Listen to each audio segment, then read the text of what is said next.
LRT studijoje aptarsime ką tik Lietuvos krepšininkų patirtą pralaimėjimą Italijos rinktinėje 87-84 Rimo Kurtinaičio auklėtiniai krenta prieš Italijos komandą.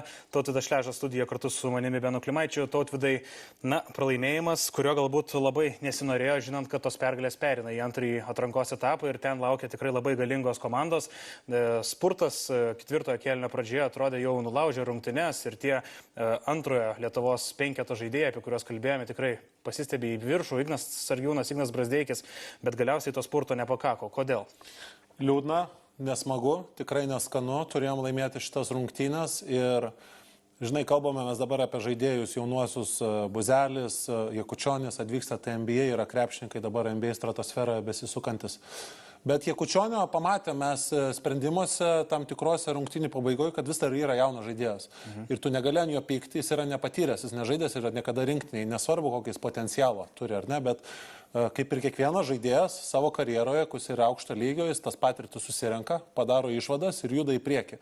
Tai aš labai tikiuosi, kad Kasparui bus tai mokomoji medžiaga, kad jisai sugers kaip labai šituo atveju sunku tą padaryti, bet pozityvę patirtį, išsianalizuos savo klaidas ir tik tai judės į priekį. Tai, žinai, kaip ir minėjau, liūdna, nesmagu, bet tie dalykai su žaidėjais yra absoliučiai neišvengiami.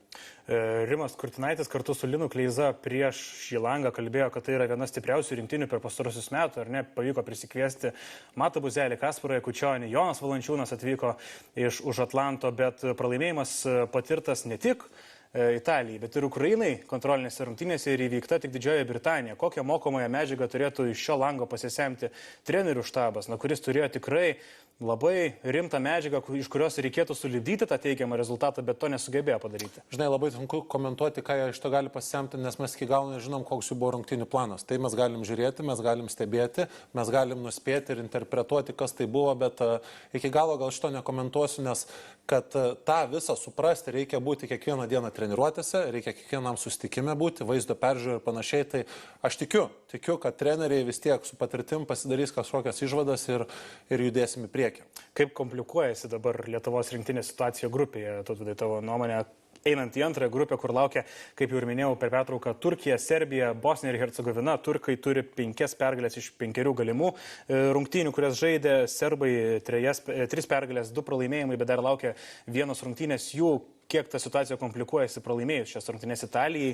Ir bendrai žiūrint į šią grupę, 3 pralaimėjimai, 3 pergalės, tai ne Lietuvos krepšinio, sakykime, skaičiai, kurių mes tikėjomės einant į šią grupę su Italija, Islandija ir Didžiąja Britanija. Komplikuojasi iš esmės taip. Mes Lietuvoje, mes visą norim laimėti kiekvienas rungtynes ir mes einam į labai stiprią grupę ir ne vien einam su 3 pergalėmis, 3 pralaimėjimais, bet ir su to faktu, kad truputį kerta per pasitikėjimą žaidėjams.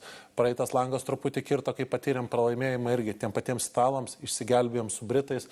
Taip ir dabar dalis šitų žaidėjų bus sekančiam lange. Labai tikiuosi, kad ir NBA žaidėjai bus pasidarę visas išvadas, bet aš vis tiek pas krepšininkus ir jam žaidžiant įsimeta tas truputį nepasitikėjimas savimi ir mąstymas, kad mes ten pralošiam silpnesniem komandom. Tai tikrai bus medžiagos, bus laiko ir bus įdomių dalykų pasižiūrėti, kaip prisitaikys visi prie sekančio lango. Jau ten rimtos rinktinės laukia.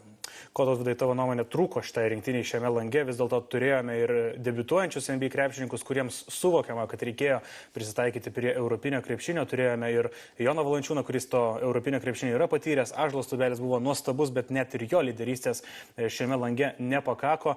Kur matai, kad dar tas tobulėjimas ne iki galo išsivystęs šioje rinktinėje Rimo Kurtinaičio? Vienas žodis, vienareikšmiškai patirtis. Kaip ir minėjom, dabar jie studiją pati pirma mintis apie Jakučionį, apie kitus, apie Buzelį, kuris vis dar turi suprasti, kaip visur čia viskas vyksta. Ne vien už aikštelės ribų, bet ir aikšteliai. Tai vienareikšmiškai patirtis yra tas pagrindinis faktorius. Aš tikiuosi, ją susirinko, ir kažkaip bandysim smūgiuoti jau tiems grandams, serbams, turkams ir bosniams. Bosniai, iš esmės, kad suprasti, tai nėra grandai, bet tai yra labai kokybiška Balkanų komanda. Ten žaidžia toks žaidėjas kaip Dženanas Musa, kaip dar pora krepšininkų. Tai iš tikrųjų yra pavojinga komanda, su kuria nereikia juokauti ir kitiems atrodo, čia Bosniai. Ne, Bosniai yra rimta komanda, kaip ir turkai, kaip ir serbai.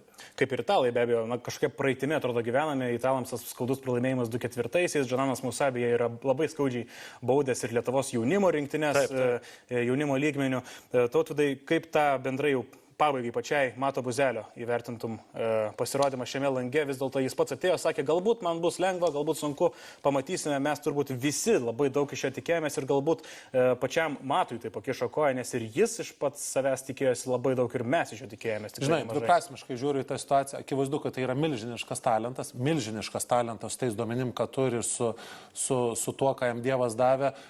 Kita vertus, vėlgi, jam labai trūksta patirties, jam reikia prisitaikyti ir dar kartą pasikartosiu tos pačius žodžius, aš labai tikiuosi, kad visa tai bus procesas per augimo skausmus į sekantį langą, tikėkime, su šiais žaidėjais. Kągi, ačiū Tautvydai, su jumis buvo Benas Klimaitis, Tautvydas Šležas. Kitas langas rugpjūčio mėnesį jį taip pat transliuos LRT, ten kaip ir minėjome, susitiksime grupėje su bosniais, turkais ir serbais, laukia labai žūtbūtinės rungtynės Rimo Kurtinaičio auklėtinių, kuriuose viskas ir lems. Ar mes pateksime į pasaulio pirmenybės ar ne. Likite kartu su LRT, tikėsimės, kad kitas langas bus sėkmingesnis. Iki.